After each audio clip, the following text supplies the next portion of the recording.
Made a change to the location of the temperature probe. I moved it all the way up here to the first fin from the top. It comes from the factory down here, which is right at the top of the cylinder head. It's where the glow plug actually is, way down in there. But that's a false reading. TRAXXAS manual says to take your temperature readings from up here, shooting down into the hole where the glow plug is. So we'll see if this gets a better reading. In order to do that, you have to take this cover off, and there's some extra wire here. So you got to pull this wire out in order to route it high enough for that to reach. So I'm going to take that out and check it with the app, see what kind of readings I get. The other thing is I got reverse now. I think it was probably maybe the second or third tank on my break-in when that servo died on me. Typical TRAXXAS small servos. First one I've had fail. I got 3 of them, I think, on my TRX4 for the lock and diffs and the shifting. But so I got a new servo in there, so we'll test the reverse out.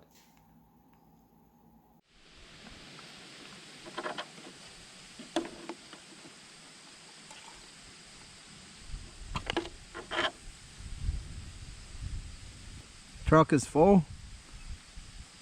Got the app on.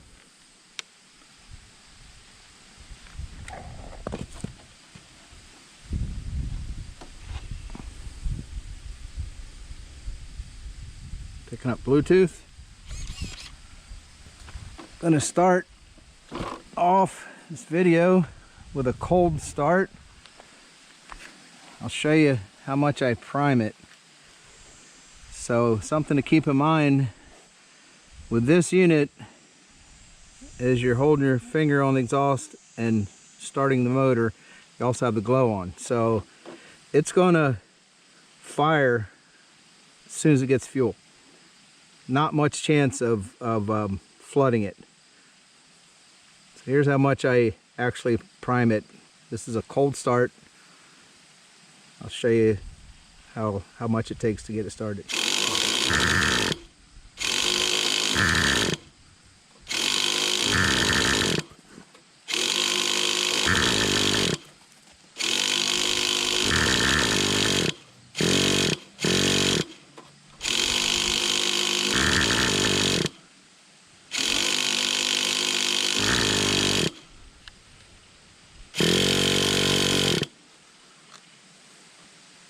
It's kind of hard to flood it.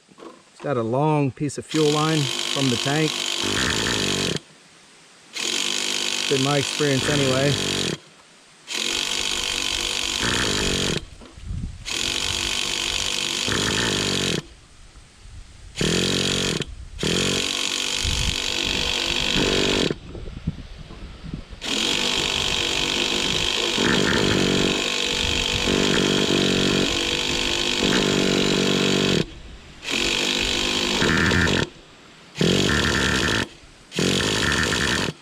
Now we're getting some fuel up in there, so kind of hard to flood it, figure. You can even hear it firing with my finger on it.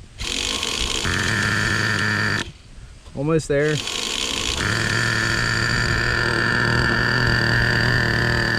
not too much worry about flooding it.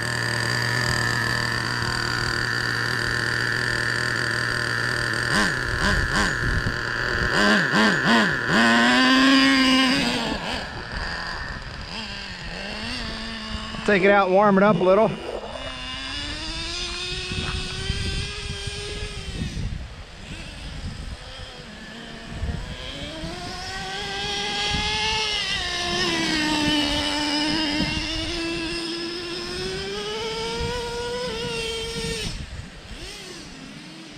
Dropping down the first on that corner.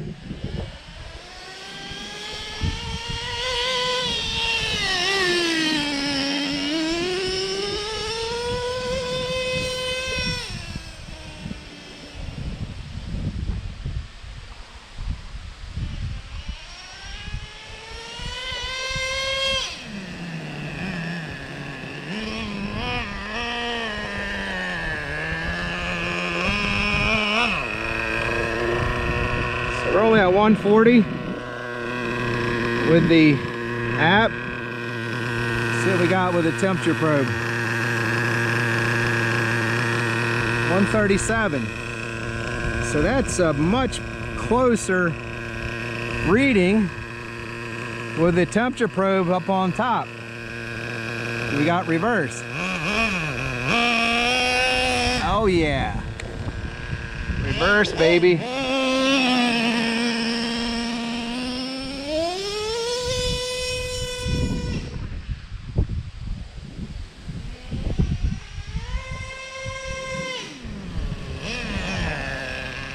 So let's listen for the 2-speed. There it is.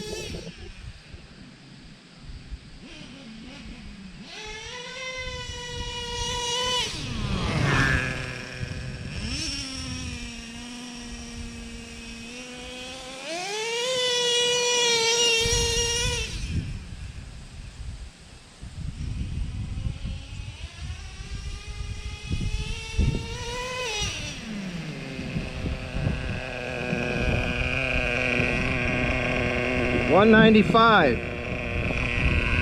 Let's see what we got with a temperature probe. $197.5.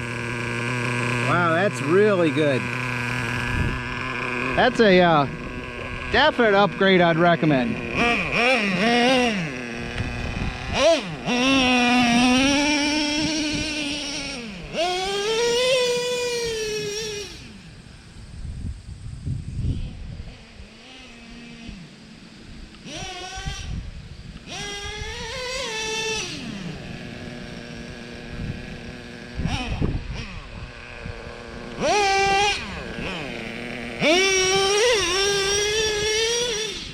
Yeah, insane wheelies.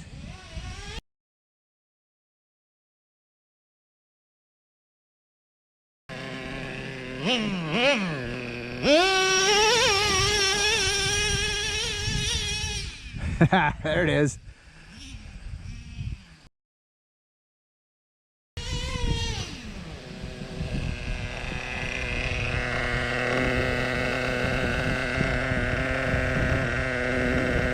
$205.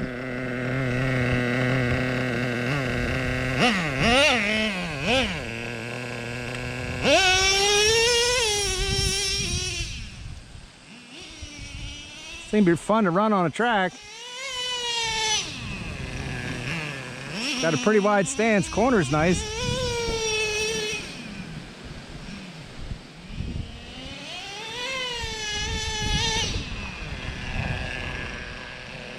So what do we have for temperature? 220. Let's bring it in and check with the probe.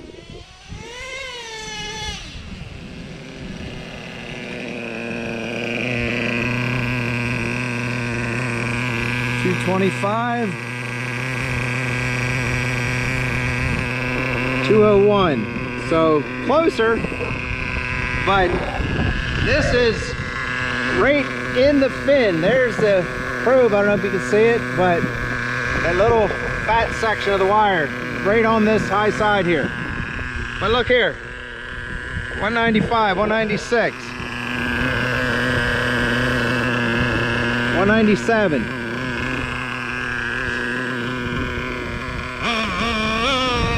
There's something else I want to show you. Another final adjustment I've made. I had my low end needle, the mixture, a slight bit too rich. And if I eased it off the line, it would blubber, sometime cut out. If I punched it, it would go, but so I took my needle maybe 1/8 of a turn in, and watch this take off now.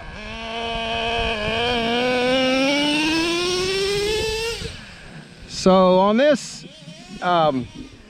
carburetor, and most nitro carburetors, the low end needle works up to about 1/3 of the throttle opening, and then it transitions over to high speed. So it has to be rich enough where if you just punch it, it won't fall on its face. So it has to be able to take off and go to high speed, and it does. Watch this. So a transition like that, where you just smash it, needs to be rich enough. But where I had it, it was a bit too rich, and it would blubber and not be able to take off smoothly. That's really clean.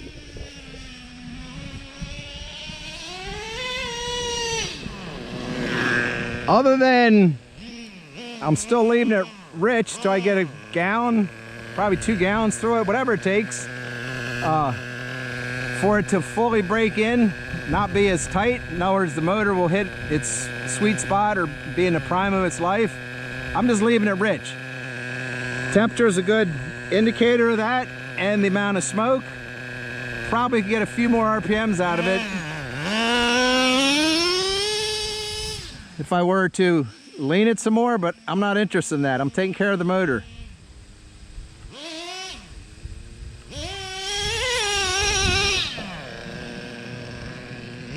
More interested in the life of the motor than getting that last little bit of speed out of it.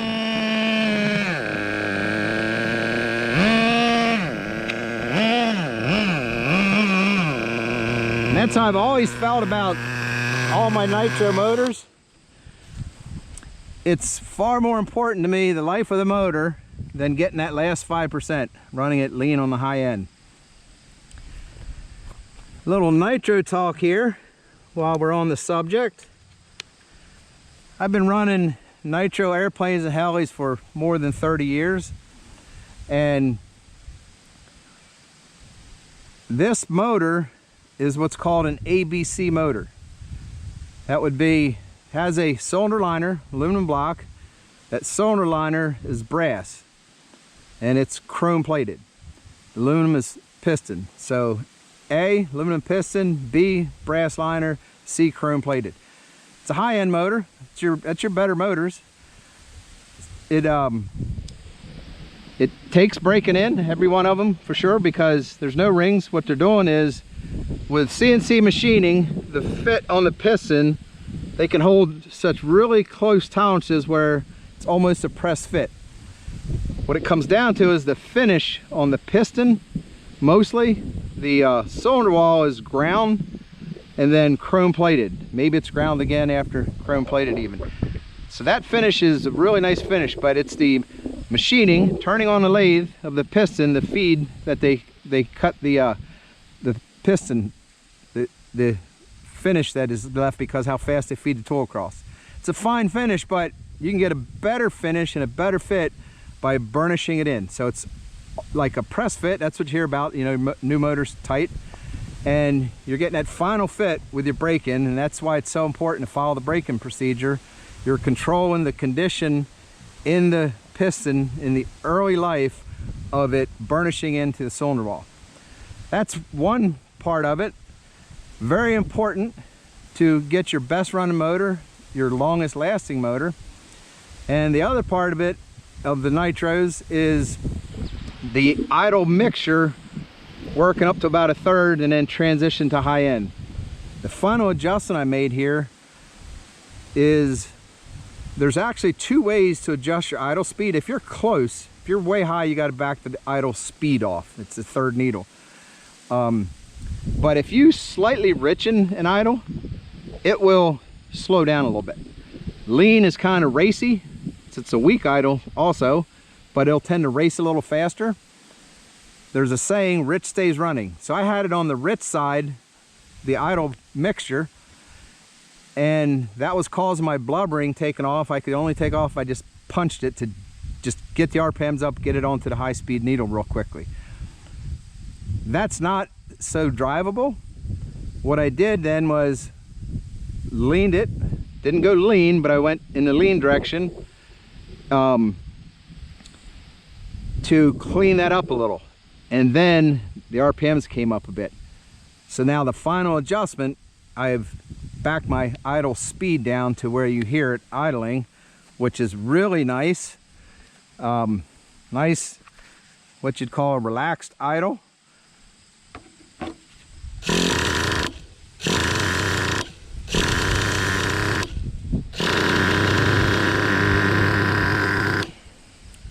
Almost there.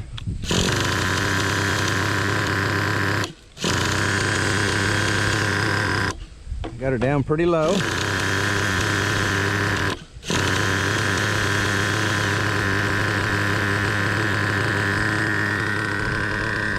And the last thing is what's called puddling. Oh, let's try turning the radio on. Probably had something to do with how low it was idling. Hard it was to start right there.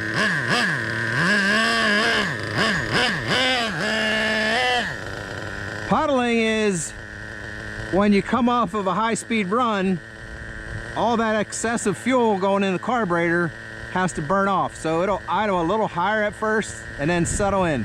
Let's listen for it after a run like that.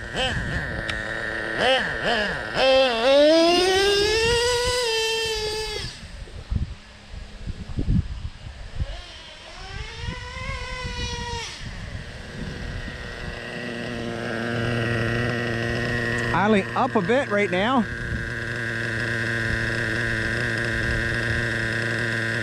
It's not much. It's not bad at all, actually. It's a pretty well designed carburetor. But now it's settled into the idle.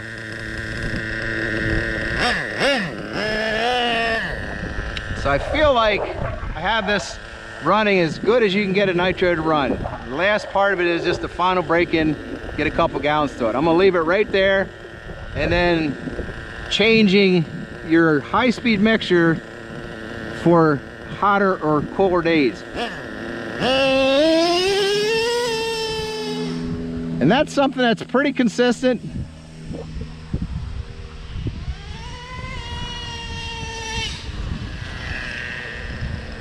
I've learned with the helis, this will probably be about the same.